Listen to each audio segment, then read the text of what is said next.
Special کہانی کے ناظرین السلام علیکم۔ اسپیشل کہانی لائق ہے آپ کے لیے ایک اور اسپیشل کہانی، تو آئیے سنتے ہیں۔ ایک شخص حضرت ابراہیم بن ادھم رحمۃ اللہ علیہ کے پاس آیا اور کہا، کوئی ایسا طریقہ بتائیے جس سے میں برے کام کرتا رہوں اور گرفت بھی نہ ہو۔ حضرت ابراہیم بن ادھم رحمۃ اللہ علیہ نے فرمایا، 6 باتیں قبول کر لو، پھر جو چاہے کرو، تجھے کوئی گرفت نہ ہوگی۔ اول یہ کہ جب تو کوئی گناہ کرے تو خدا کا رزق مت کھا۔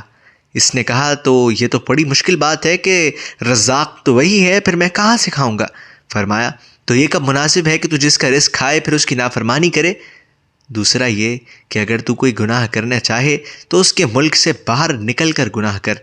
وہ شخص بولا، تمام ملک ہی اس کا ہے، پھر میں کہاں نکلوں؟ فرمایا، تو یہ بات بہت بری ہے کہ جس کے ملک میں رہو اس سے بغاوت کرنے لگو۔ تیسری یہ کہ جب تو کوئی گناہ کرنے لگے تو ایسی جگہ جا کر کر جہاں وہ تجھے نہ دیکھ سکے۔ اس نے کہا، یہ تو بہت مشکل ہے، اس لیے کہ وہ تو دلوں کے بھید بھی جانتا ہے۔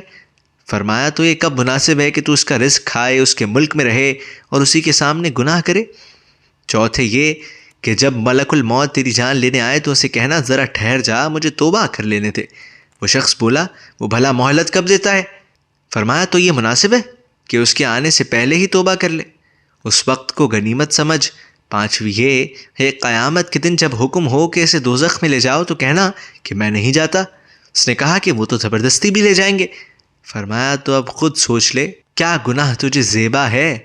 وہ شخص حضرت ابراہیم بن ادھم رحمۃ اللہ علیہ کے قدموں میں گر گیا اور سچے دل سے تائب ہو گیا۔